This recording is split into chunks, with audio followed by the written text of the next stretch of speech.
So today we are going to look at UX or user experience from a developer's perspective. I'm going to try to, this is it's an important thing as we're going to talk about. And I think developers don't necessarily think about it often enough. And that's why I really wanted to do a presentation on it. It's, as we've talked about with some other things, it's not as scary and intimidating once you get going as it may be before you do it. It's one of those things that if you haven't done it, you may think, oh, this is going to be too complicated. And there's people who spend years figuring out how to do this right. I'm never going to be able to step into it. And that's not really the case. There are definitely some ways that we can step into it, make our lives easier, make the user experience designers' lives easier, and make our products better overall. So we'll start with a couple quotes because that seems like a good place to start. A couple things about user experience. So the first one, quote, "The next big thing is the one that makes the last big thing usable," end quote. And that's from Blake Ross, a co-creator of Firefox. Another one, quote, "UI is the saddle, the stirrups, and the reins. UX is the feeling you get being able to ride the horse," end quote. And that's Dane Miller, a web developer. I really like that second quote because I think that really distills what user experience is. There's, the user interface is all the things you use to get the job done, but the user experience is getting the job done. So in this presentation, we'll talk a little bit about what really is user experience. Why does it even matter? How do we do it?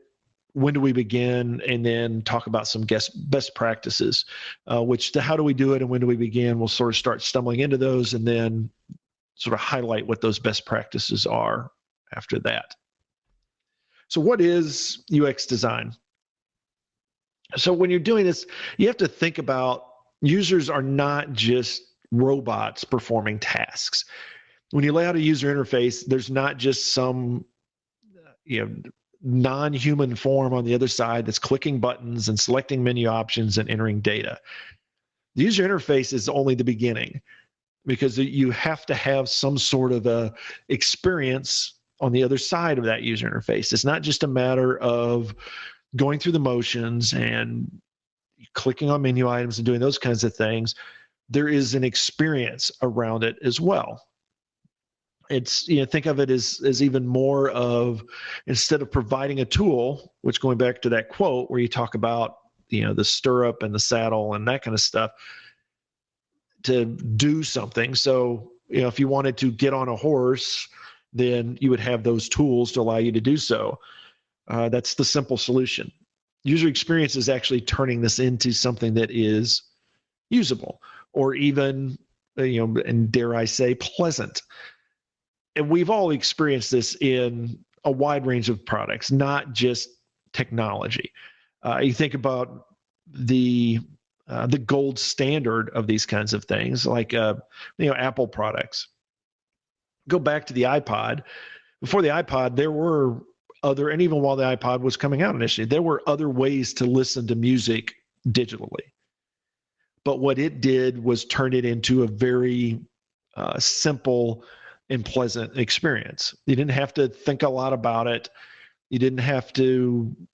You didn't have the tool or the way of conveying that information. Essentially, the iPod itself or the digital music listener, that didn't get in the way of your experience, which was you wanted to listen to music. You wanted to listen to maybe your music easily without having to even go back to think before you had digital music, when you had, like, for example, cassette tapes where you'd have to fast forward through something or rewind stuff or actually fix the tape when it got all mangled up and stuff like that.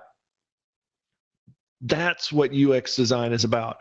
It's taking the concept of providing a tool to your users and turning it into something that it's a tool that they want to use. It's something that provides the solution that they're looking for without the tool itself getting in the way or being something they almost have to overcome to get to that solution.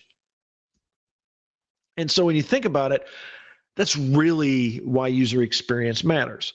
You think about like a chair, just sitting in a chair, very simple. Well, it provides a function, and that's maybe all you need. But then there's an experience behind that. So maybe, now the chair, maybe it's got a back that, lowers, or maybe it has some sort of way that you can lift it up so it sits a little higher, so it's a little more comfortable. Maybe you have something like a lounge chair where it's not just the sitting in the chair or the laying back in the chair, but there's the experience about where you're at, whether you're out on a deck or sitting on the beach or hanging out in the library of your house, if you've got a huge house, where just that sort of experience of kicking back and not just being comfortable, but bringing things to the forefront, like this is an excellent chair to sit there and eat in, or this is an excellent chair to read a book or kick back in and have an adult beverage or lounge on a beach. Those kinds of things. Those are the things that differentiate products. There's a difference between like a little Yugo or a Porsche, or a Maserati. There is an experience around these things. At the core, those are all vehicles, but you're not buying those higher end vehicles because of getting to A to B. You're buying them because of the experience of traveling from A to B. And you think about it from an importance of user experience. How many people complain when they have a good time doing something? Very few. But they can have they can be doing something they really like, but complain about it if the experience isn't good. And think about just a simple restaurant. If you go and have you just want to have a burger and fries, you can go to restaurants where that experience is something that makes you enjoy the burger and fries more. You're not just eating food. And then there's some places you can go where it's quite the opposite, where you're like, you essentially lose your appetite because the experience is so bad. If you maybe even walk out or something like that. So it definitely matters, as particularly in the idea of marketing and promoting your solution. And user experience, again, it's important because with us in the technical world, when we're building software, you're probably going to iterate over this solution a lot. Think about just like a simple thing, like a mail client. You're going to sit down multiple times a day probably and check your mail and compose mail and read mail. And if the user experience with your mail client is not good, that means that every time you do that, you're going to be, for lack of a better word, unhappy. But if it is a good experience, and every time you do it, you're going to be happy. So it's going to draw you in to use that more. It's going to make you want to go back to it, as opposed to making it something that you're like dreading, every time you have to go to it. So there's definitely, I think, a value, maybe not a hard number that you can put to providing a good user experience for a solution, but it can be as strong as making or breaking a product or solution. So obviously that would mean it matters, and matters quite a bit. So now that we can all agree that this is important. It's something that we want to think about, maybe even focus on. And we figure out, well, how do we, as a non-UX person, start to embrace understanding the user experience and how to craft it as part of what we do? Well, the first thing, and really the easiest and most impactful way, is to put yourself in the shoes or the chair of your users. Understand, and we talk about this a lot, understand the why. What is it that what's the problem they really want to solve? And why is it that they want to do so? What is the needs and the core requirements that they have for going through this process? What do they really want to get out of it? And this is where putting yourself in their shoes or their chair becomes very important, because there's a lot of instances where we will build a solution and technically it's correct. It does what it needs to do. However, When you get to the user, they may hate it because the way that we approach the solution does not match the way that they think about it or the why of how they do it. And it's some simple things like sometimes there's tasks we do that we just have to do. These are administrative tasks. It really doesn't matter how it's presented to us. At the end of the day, the faster and easier we can get the task done, the better. It may be that somebody could go out there and make that task fun, but at the end of the day, even then, we would rather have fun somewhere else. You think about taking the garbage out. It's just something we have to do. I don't care. It doesn't make sense to turn taking the garbage out into some incredibly fun experience, because I just don't imagine the world where somebody says, you know what I haven't done in a while is take the garbage out, and I really need to do that because that's going to fulfill me and make me that much happier. It's just something we have to do. So when you're thinking about the user experience, for taking the garbage out, you want to, one, make it so the garbage doesn't spill all over the place and thus drag out the process. Make it as easy as possible and as quick as possible. The faster that they can get garbage from garbage can to garbage can, or wherever it is to the end target, the end location, the better. And then they want to move on with their life. There's nobody that wants to spend time enjoying taking the garbage out. So think about it from their point of view as much as possible. If you can sit there with somebody and watch them, that's a lot of user experience people. That's what they do. That's why they have these blind labs and stuff like that, where they put people in there and let people go work. And then somewhere along the way, there's some user experience specialist that's watching them work and trying to understand what they do and how they do it. Because with all of that, once we really understand the why and the how, then we're going to want to find ways to remove annoyances for that why and that how. It's simple example again of taking the garbage out. Well, if you've got a big step or let's say there's something in your way to go from the point A to point B of taking the garbage out, every time you take the garbage out, you've got to go around that obstacle. Well, if you remove it, then that makes it that much faster and that much easier for you to get the job done. Same way with software. If there are things like, now granted you have security and stuff like that, but if there's an extra login they have to do, or there's more clicks they need to make, or they've got to enter these long, type a bunch of information in, all those kinds of things are going to be annoyances. An extra click here, an extra click there may be a very minor one, but the idea is let's streamline this stuff. Understand the process that they're going through. Really understand the solution we're trying to provide, and then we want to refine it. We want to look for ways to make it, remove steps, automate things, and make it as simple as possible to get it done. And if we can, add an enjoyable piece to it, then that's a bonus as well. Another thing for doing it, getting this kind of stuff done, is just look at other products that are out there. Let's take a look at the things that are there that are not necessarily competitors, but although those are bonuses as well. If you can find a competitor and how they do it, then you may get some ideas on how to refine your process and how to simplify things.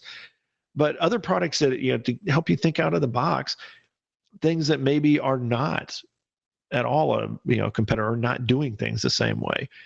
Maybe you've got an accounting program, but maybe there's there may be a video game out there that provides you some interface ideas that allows you to make things smoother, faster, easier, and make it so that your customers or your users maybe even enjoy using it. And that's a good example of where a lot of cases you see products are gamifying stuff because they found that, trip off some of those endorphins of receiving an achievement or a badge or a special little sound or something like that. That's like, hey, you did this, or you did this 3 times in a row, 5 times in a row, or you got your work done for the day, stuff like that. Duolingo's I reference a lot. It's, it has a lot of those kinds of things. So you complete a quiz or a little daily section of things that it's learning you, and it gives you a nice little, it should be like its version of trumpet fanfare, and maybe a nice little congratulations screen or something like that, just to make it that much, add a little touch of, hey, you've got some success, let's try to keep you moving forward. Some people could think of that as an annoyance, but for the most part, probably not. Those are the kinds of things where it's a little bit of an attaboy or something to help you continue wanting to get through your work, and to celebrate a little bit as well. That's just part of getting better. It's nice to have some celebrations along the way and be able to recognize that, hey, you got your job done. So it doesn't hurt to put a little fun, for the most part, into your interfaces and the user experience, because even the things you don't want to do, that you just want to get them done, if there's at least a level of fun to it, then it reduces the monotony and reduces the desire to move on to something else. Some simple suggestions to think about with this is, and this to give you some non 50,000 foot view ideas. When you're dealing with the user interface, try to limit the color palette. 50,000 colors may be neat and fun to work with, but if it's simpler, it's going to be easier on the eyes. Your eyes aren't having to adjust all these different color types and stuff like that. And with that limited color palette, use things like fonts and colors and emphasis, like bold and italic, or bigger, smaller font sizes, things of those nature. They should have a meaning that makes it easier, so that they're not having to read text necessarily all the time, but they also have all these visual cues. There may even be some icons and images like that, so that you don't have to read to be able to get to what you need to. You're mentally going to be able to a little faster see a stop sign, or a little hand pointing in a direction, or something like that, to give you these visual cues of here's the next step, or don't do this, things of that nature. A very simple thing is terminology. Make sure that you use the same labels and phrases, and the words that you use in your interface have meaning, so that you're not using 3 or 4 different words to describe the same thing. When you're writing, if you're doing prose, then it is nice to mix words up a little bit, so people aren't reading 5 sentences and they see the same word 10 times in those 5 sentences. From a user interface point of view, it's the opposite. You want them to, if they see the word customer, they know exactly what a customer is within your application. And everywhere they see it, that's how it's referred. So if they go to a customer edit screen, they have a very good idea before they even look at it what that thing should be, because they know how you refer to customers within your applications. And it may seem like a little thing, but there are a lot of applications out there where there's 3 or 4 different ways that things are labeled. Maybe just think of, like, you could have a task, or a to-do, or a goal, or a appointment, or something that's scheduled. And if you want to confuse users quick, use a lot of synonyms, and they're very quickly going to try to figure out, what is this? How does this really work? It almost by its nature, it's going to make the interface not intuitive. In the same way, think about control types, like whether you use a button, or a text entry field, or a spinner, or drop downs, or things like that.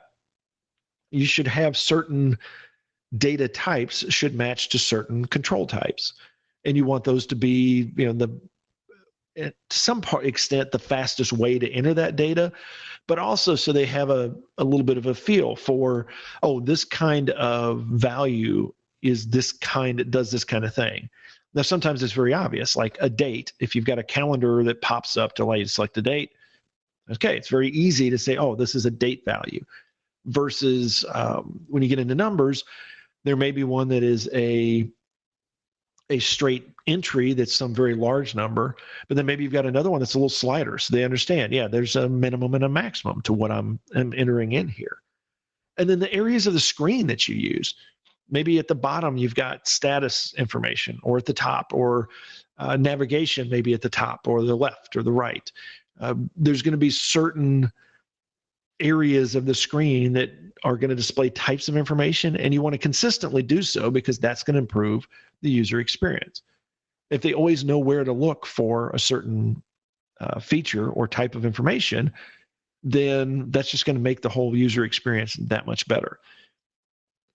And then with that is real estate planning and responsiveness, is being able to use the screen and the amount of space that you have in a way that is not overly busy or requires too many clicks, finding that kind of balance. Now, some of this does drift off into actual user experience design, but still there's a lot of these things that we can make little steps as developers as we're creating an application that are going to help us do this without having to spend a lot of time on an actual full-blown UX session or something like that. These are just starting to get into almost best practices of, here's some things that we want to do to make our life, and more importantly, the life of our customers, better. So when do we begin? We talked about all this stuff. Well, where does it make sense to fit in user experience? I personally think that it's much like testing. It's best when, in QA, it's best when you actually integrate it throughout the software development lifecycle process. It provides you a steady sanity check of, how are we doing? Is this something that's going to be usable? Is this something that makes sense when you consider how many times a user is going to have to look at this screen or this button or enter this kind of a value? As long as you want to start out much like with requirements and design, have some UX focus within there, because you're going to talk about these requirements. Well, okay, let's talk about not just the technical part of the requirement of, yes, it has to do this, but let's talk about, how do we present that? How are some ways that we want to couch that so that the user does it in a way that's, doesn't drive them nuts? And then as you move into implementation, it's these sanity checks, much like if you think of Agile and Scrum and sprints, is there should be regular reviews to make sure that we're not going adrift, that we're not starting to add a huge amount of navigation or very complex number of buttons and labels and things like that, and even consistency from page to page, so that there is a flow and a common theme throughout our application. The look and feel that we refer to so often, that's part of the UX. So we want to make sure that we are sticking to that look and feel as we're building this thing out. One of the ways to do that is teach developers the user stories, not just the requirements, but if you have the stories behind it, then that's going to help developers understand that this is something that is done once a year, so maybe it's not as big a deal, versus something that's done 100 times a day, where you really want to nail down the essence of what you're trying to do, and not and drop any minor annoyances out of that thing, because those minor annoyances repeated a lot become big annoyances.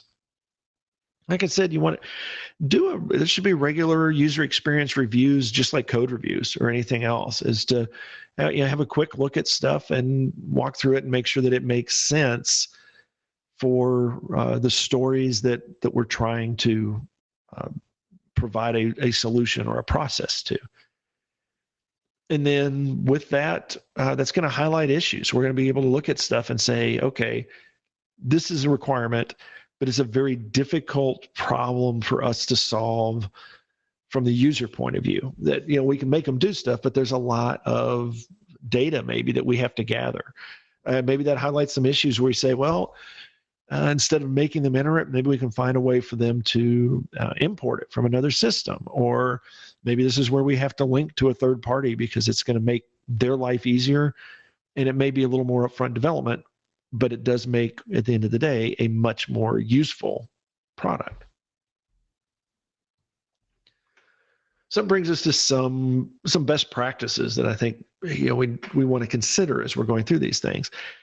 KISS, keep it simple, stupid, or if you want to be more polite, keep it simple, Sam, or something like that. But when in doubt, the best user experience is probably going to be the simplest, the most, when you think of Sublime in general, like just a perfect experience, you usually don't think of lots of bells and whistles or clicks or lots of options or anything like that. You get down to, again, think about Apple. I mean, that's why initially they only had a couple of different versions of the products that they put out. It was very simple. It's like you get it and you're off and running. It's like a lot of PCs, what they want to get to is like if it's a laptop, you just open the screen and now it's running. You don't have to turn a button on. You don't have to get rid of, reset with a Control-Alt-Delete or something like that. You don't have to, with a lot of them, now that's why you have like the touch and the face recognition stuff, so that you don't have to enter a password every time, that you can still have security, but now you've got a much simpler interface for the user to deal with. The less clicks, the less controls, the more white space that you have, probably, the better it's going to be. If you have a screen that's got 15 buttons on it, then a user's got to read through what are all the buttons and what do they do.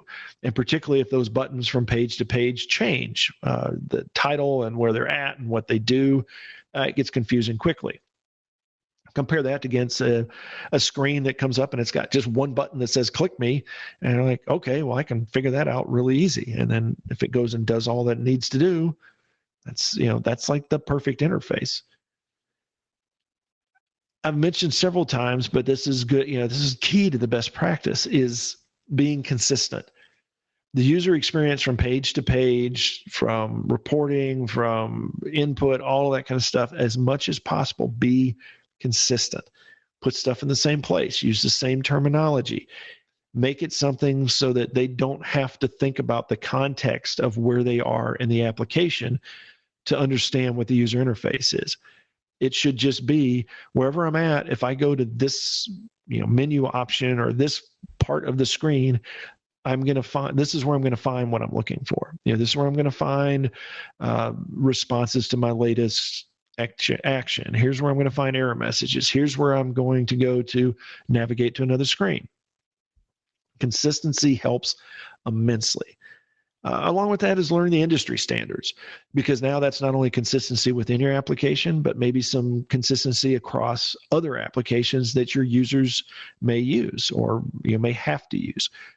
And you do see this in some cases where you see industries of, there's a lot of products that are used, but they have a sort of standard look and feel, because that helps the users dive right in. And even though it's sort of accepted that people are going to move from application to application, there's a lot of things they're going to need to deal with.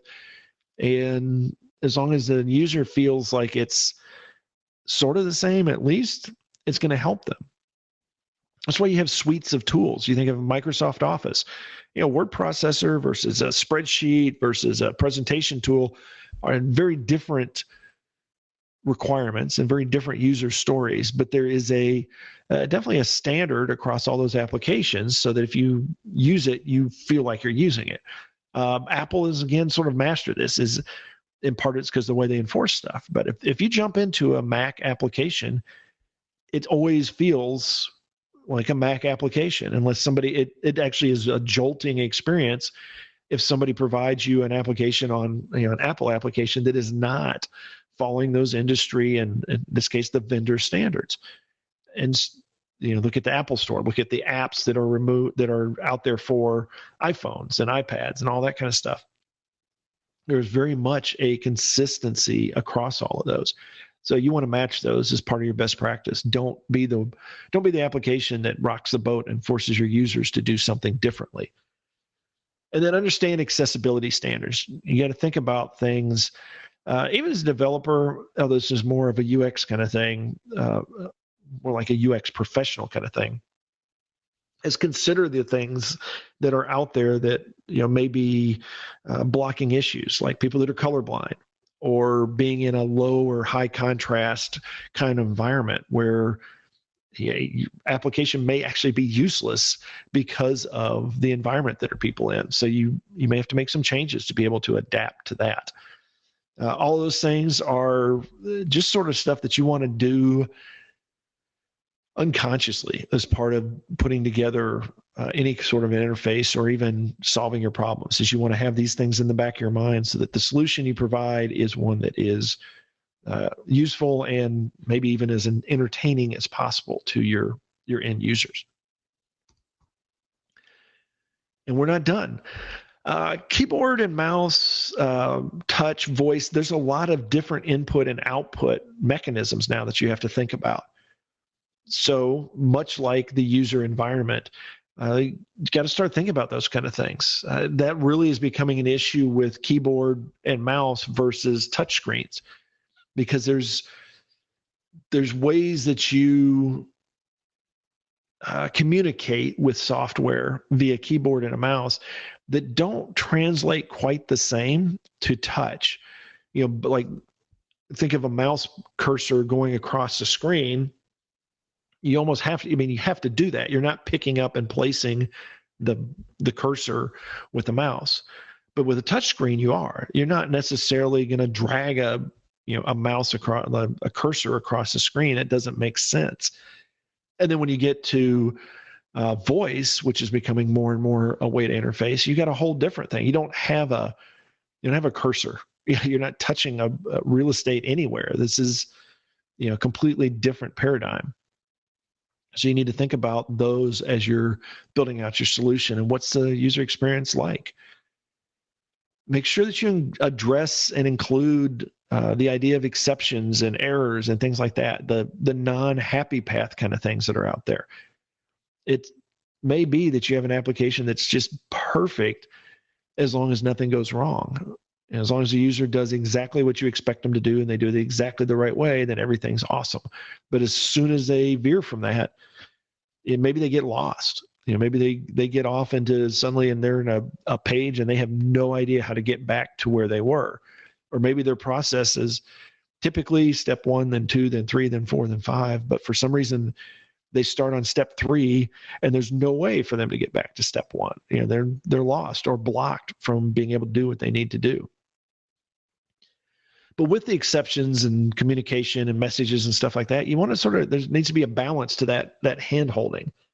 A perfect example is the pop-up that says, oh, you're going to delete some valuable information. Are you sure you want to do that? Okay, yes, I am. And then there's another one. Are you really sure? Because this is really important, valid information. Yes, I'm sure. Really, this is not going to be, you can't undo this. So if you do this, we want to make sure you understand that you could be damaging what you're doing, what you're trying to produce. Those multiple warning kinds of message boxes get really annoying really fast. And there may be pop-up messages or extra little helps and content stuff and context-related things like maybe hover messages and things. Sometimes that stuff just gets in the way, particularly once a user gets beyond the novice level where it's like, hey, I've used this a bunch. I understand. That stuff may just slow them down. So you got to find some balance in there. You want to, at the end of the day, have as much as possible an intuitive kind of design. They should be able to sit down, and they being anybody, should be able to sit down ideally and start using your application. And along the way, maybe you've got some helpful hints and things like that. But that's a practice you definitely want to get into, is to make things as plain and simple and direct as possible. And then talking, a little bit about we talked a little bit, at the start of this, we talked about limiting the kinds of colors you have, the numbers of colors and fonts and things like that, as you don't want to overwhelm people with a lot of different look and feel components within your application. But along the same way is that think about things like color complements and things like that, that if somebody's looking at this for long hours, the combination of colors is not going to give them a headache. Like a bright orange or red or something like that they're staring at all day and it feels like it's burning into the back of their skull. By the time they get done, that's not going to be a good user experience. So some final thoughts on this one, what this piece of it. User experience is something that I think it can be and needs to be embraced by everyone developing products. There's times that, and even approaches and roles that we look at where it implies really that the only people that need to care about user experience are the user experience team. Much like, the only people that need to care about quality are the QA team, or the only people that need to care about how things are implemented are the developers, the implementation team.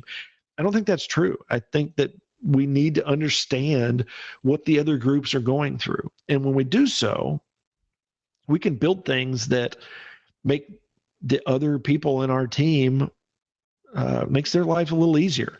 They're not having to fight against what we do and correct us all the time. Instead, we're learning from them and we're setting things in motion that makes their job a little bit easier.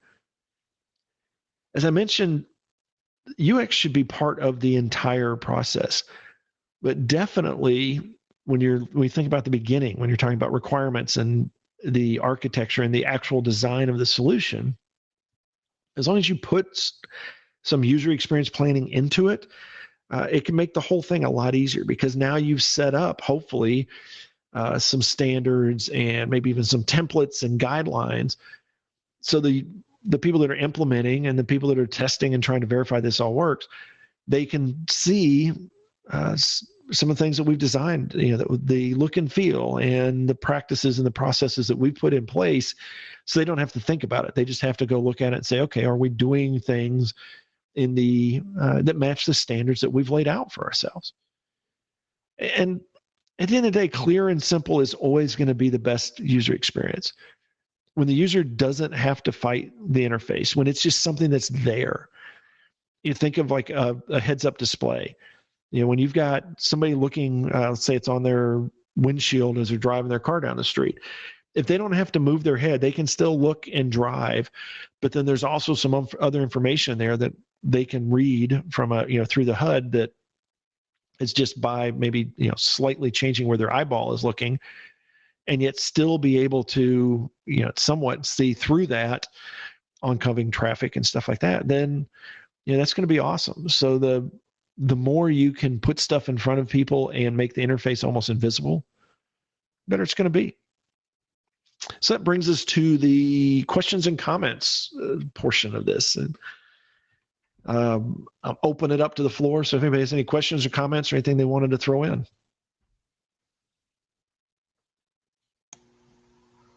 So how good should a developer be with, the UX design? Should they be good, or should they just pretty much follow what the project manager might be saying, and it might not make sense for them? Well, there should be people whose role is user experience, and those are going to be the ones that at the end of the day have the final say. But I think particularly as developers grow from junior to mid to senior, veteran type developers, this should be something that they are somewhat current on. You don't have to be completely up to date with all of the user experience, cutting edge stuff out there. But I think there should be, it needs to settle into the developers so that they basically have a habit of building things and thinking of things with user experience in mind, and particularly with best practices in mind, so that they're not building stuff that a user experience specialist or team has to come back and say, oh, wait, you need to change this and you need to change that. It should be something that is much like a good user experience. A developer should have user experience in their mind in a way that it's just natural to them, that it just flows, that it doesn't get in the way, but instead there are habits that they have that allows them to produce stuff that does produce a good user experience. Okay. Other questions or comments? Yeah, one thing about the UX, and is really good presentation and kind of walkthrough of it, but one thing from a developer's perspective, once the UE is kind of like laid out, when it gets handed over to development, there should be some basic rules for like naming.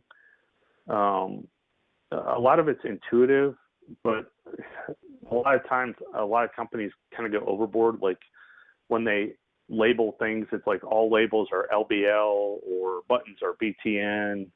When a lot of times, as long as you just keep it intuitive, like all continue buttons are continue, or back buttons are back. Just, you really don't need to go hog wild once it gets to development, like really coming up with an ID for every single page, but maybe come up with an ID for every type of input type. So like if you have a first name, so or like a name field, then they always should be name fields, like first name, last name, whatever, regardless if it's like customer name, username, things like that, because you're really, it should be kind of based off the page you're on. You should know what the ID should be applied to.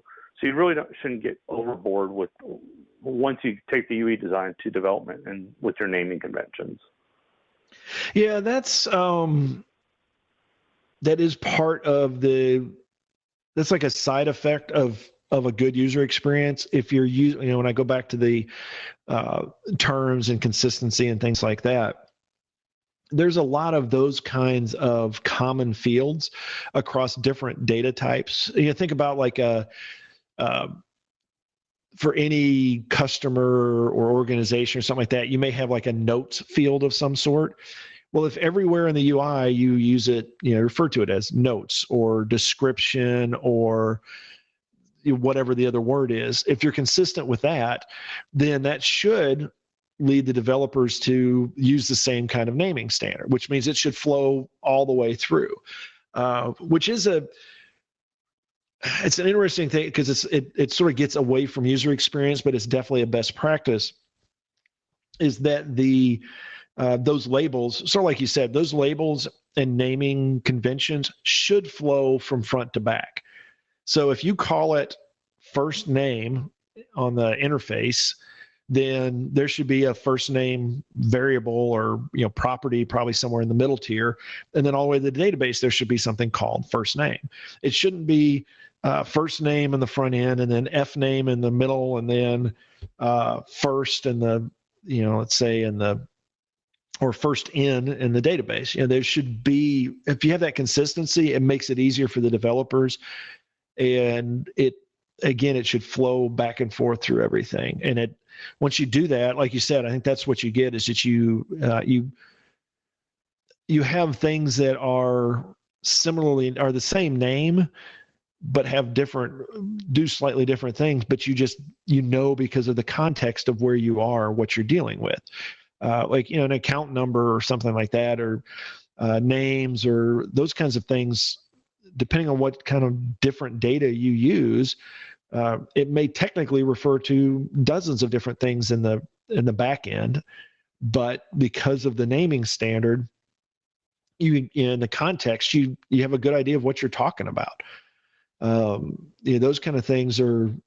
It's an interesting side effect that comes from it as well. Is if it's done right, it's consistency from front to back. That means your requirements use the same terminology and the same labels. Your interface does, your middle tier, your back end, testing, all of that stuff really becomes a lot easier to deal with, maintain, and in some extents even can be pretty scalable, because then you just know when you add new data types or data groups that you've already got a lot of the labels sort of just fall out because you already have those standards in place. So it's a good point. Other questions and comments?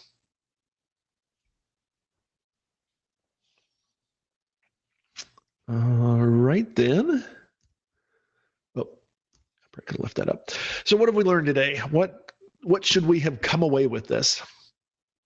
User experience is going to be part of any product, whether you like it or not. If a product's being used, a user is using it, and there is going to be an experience, good or bad. Therefore, this is an important part of a solution, maybe even one of the most important parts of a solution, because UX goes to, is this usable. And what, from greatest experience I've ever had all the way to the other end of the experience is so bad, and even though this thing would save my life, I still don't want to use it. Those, wherever your UX falls along that slider, can make or break the product. It may be that, and there's some products that are out there that we can look at that were historically that were very good from a user experience point of view, and maybe they were mediocre products, but they did very well because they had a good user experience. Or some things that maybe were very important and very useful products and provided a very important function, but they failed because the experience was so painful that people are like, I would rather deal with the problem than accept the solution you've provided me.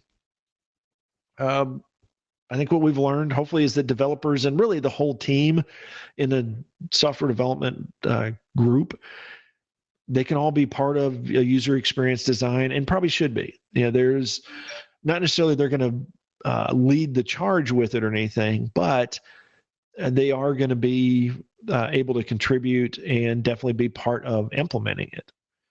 And at the end of the day, standards and consistency are going to be key to a good user experience. The more this feels natural to the user, the better it's going to be. The closer you're going to get to this being something where they say, I actually enjoy using this. I hate dealing with that work, but your product's so awesome. I actually look forward to it every day because at least the experience is a good one.